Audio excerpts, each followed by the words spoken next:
Welcome everyone to the Vested Interest channel. This is Shane back for a Stock Pick of the Day video. Apologies for missing yesterday's video. My daughter is in volleyball, so we have some volleyball events in the evening. So from time to time here over the next several weeks, I may miss a night here or there because I am spending time watching my daughter play volleyball. That just is what it is. Family comes first in my household. So sorry, not really sorry, but I will apologize for those of you who do enjoy the videos. Uh, but keep in mind, over the next couple of weeks or several weeks, there may be time where I miss. But anyways, today we're going to look at Eastman Chemical Company. This is a company out of the chemical sector. Now, this is the vested interest stock screener. This is the criteria I use to look at stocks. Initial review is all it is. Thousands of stocks out there. This gives me a quick review of a stock to see if I'm interested in doing more of a deep dive into the financials of the company, looking at their balance sheet, their income statement, then doing a discounted cash flow analysis into the company, finding out a range I'm willing to pay, and possibly adding it in the future. It really helps me build out a watch list of companies with a value that I'm willing to pay, and then keeping an eye on those companies. And if something in my portfolio gets swapped out, it comes off of my watch list. You can use this criteria, but keep in mind it is just an initial screener. All right, back to Eastman. Check them out on their homepage, www.eastman.com. That's www.eastman.com. That is their homepage where I pulled this information from. Eastman's history: when World War I made it hard to get raw materials, Eastman Kodak founder George Eastman wanted an independent supply of chemicals for his photographic processes. After the war, he turned his attention to the forests of the southern U.S. in 1920. Tennessee Eastman was born in Kingsport. In the coming decades, the company created to deliver a handful of chemicals quickly became a creative force in the material industry. And I pulled up some of the products that they are involved in, and this is just a very small list. It went very much further than this, but adhesives and sealants, aerosol coatings, aerospace, agriculture intermediates, animal nutrition, architectural coatings, asphalt, auto refinish, automotive coatings, automotive OEM, beverage packaging, can coatings, catalysts, child care items, coil coating, color cosmetic packaging, concrete, consumer housewares, consumer products, cosmetic and personal care, intermediates, cosmetic ingredients, eyes and face, cosmetic ingredients, lips, cosmetic ingredients, nails, decorative laminates, dental aligners, electronic chemicals, electronic device housings, and there was a plethora more, quite a long, extensive list of products that their chemicals go in. So if you wanted to go to their homepage and check these out, you could see exactly what they were. But there was a very, very long list. So I mean, cosmetics, maybe your wife, your daughter, aunt, grandmother, mother might even have some of their products from Eastman Chemical in their products, and you don't even realize it. Concrete, that one touches me in the construction industry, agriculture, for those of you out there who are farmers, aerospace industry, they just touch a lot of different asphalt. There's architectural, or construction again, architectural coatings there. So a lot of different industries and products that they are touching that get chemicals in those products from Eastman Chemical.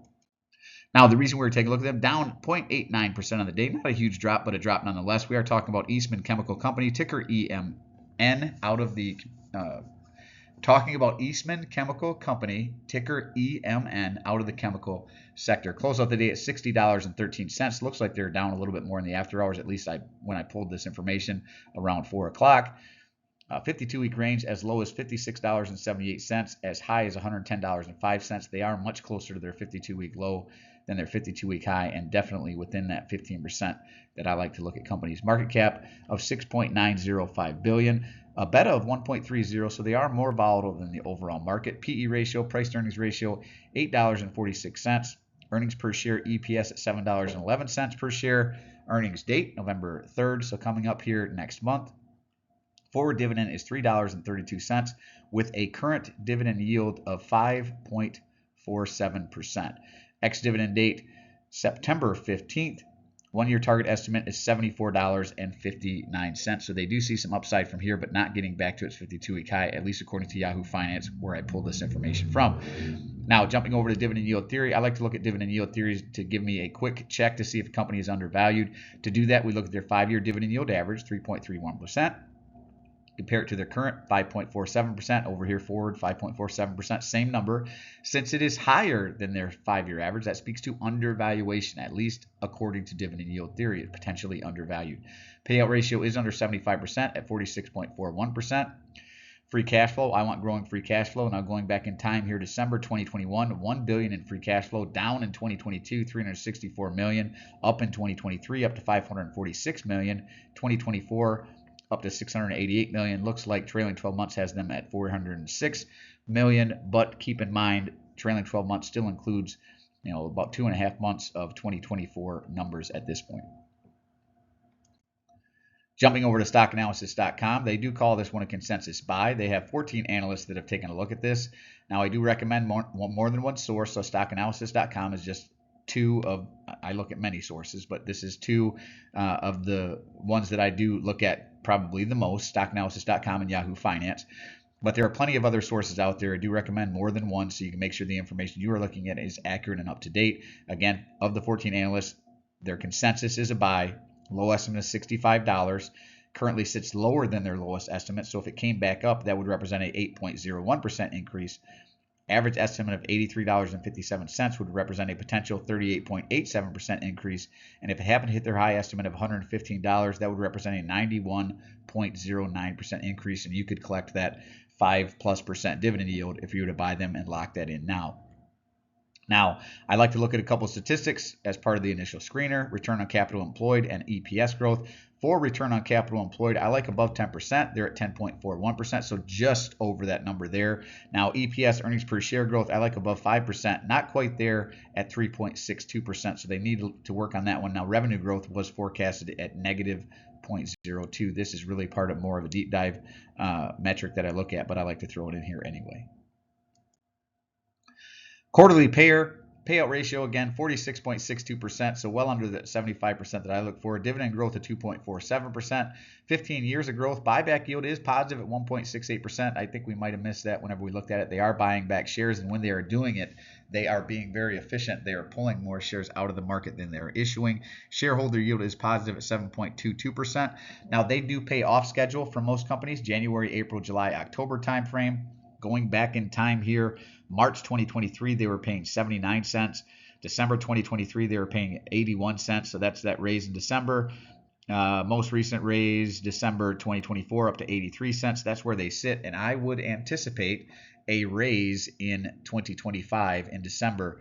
And their dividend growth is slow at 2.47%. But keep in mind, right now, you could lock in a plus 5% dividend yield. All right, let's run through the screener, see where they shake out. Understand the business. Check there. They're a chemical company. They're, not the same, but similar to like a LyondellBasell. Growing free cash flow? No, that's a bit up and down, which is pretty normal for a chemical company. Growing dividend? Yes. Dividend pay, even though it's only, a little over 2%, under 3%. Dividend payout ratio of under 75%? Yep, under 50% actually. Dividend yield theory says they are potentially undervalued currently. It is within 15% of a 52-week low. Return on capital employed is above 10%, so check there. Earnings per share growth was under 5%, no check there. We didn't look at price to book because it is not a financial company. We're looking at 1, 2, 3, 4, 5, 6 out of 8. This one is going to go on my watch list. I was not really looking to add a chemical company, but this one looks a little interesting. I'm going to run a deep dive on this one, see what I think about it. Right up against its 52-week low. Very nice starting dividend yield with a low payout ratio. I had sold out of LyondellBasell a while back because its payout ratio was so high. I'm a little worried in the cyclicality of the company that they may be in line for a dividend cut. But this company with such a low payout ratio might be one to take its place. We'll have to see. I've not done a deep dive into this one. Let me know what you think of Eastman Chemical Company. Is it one in your portfolio? Are you buying? Is it a hold for you? Is it a sell? Maybe you were part of that downturn today and you were dumping the shares. If so, let me know. Would love to hear from you in the comment section. All right, as always, appreciate you stopping by. If you haven't done so already, don't forget to show me some love. Hit that thumbs up, ring the notification bell. Most importantly, subscribe to the channel. Join us on this journey to financial freedom. Join the vested interest community. I do personally read and respond to the comments. I'm always interested to read your questions, opinions, or suggestions for future topics. So again, if you have a company like Eastman Chemical you'd like me to cover in the Stock Pick of the Day series, drop in the comments. I'll work it in the rotation on a day it pulls back. This is Shane signing off. Wishing peace and prosperity to you and yours. And remember, financial security comes to those who take a vested interest. Hey, thanks for stopping by. Thanks for tuning in. Hope you have a great weekend. I actually need to update this picture. The pool is closed. The cover is on. It starts to make me a little depressed because I know winter is coming quickly. Though I do like deer hunting and ice. Hopefully we get enough ice for so I can do some ice fishing out back. I do like those aspects of the winter, but it gets cold. I don't do as much outside, and obviously I don't do anything in the pool with it closed. All right, we'll see you. Thanks for stopping by. Hope you stop in on Sunday. We'll be back for the portfolio update video. Come back and see me on that one. All right, I'm not a financial advisor. Nothing in this presentation should be considered financial advice. I'm only sharing my opinion. Investment journey of educational and entertainment purposes. Invest involves risk. You can't lose money. You never invest any amount you're not comfortable losing. Always do your own research. Invest based on your situation, circumstances, and select criteria. Always see the advice counselor, a certified financial advisor.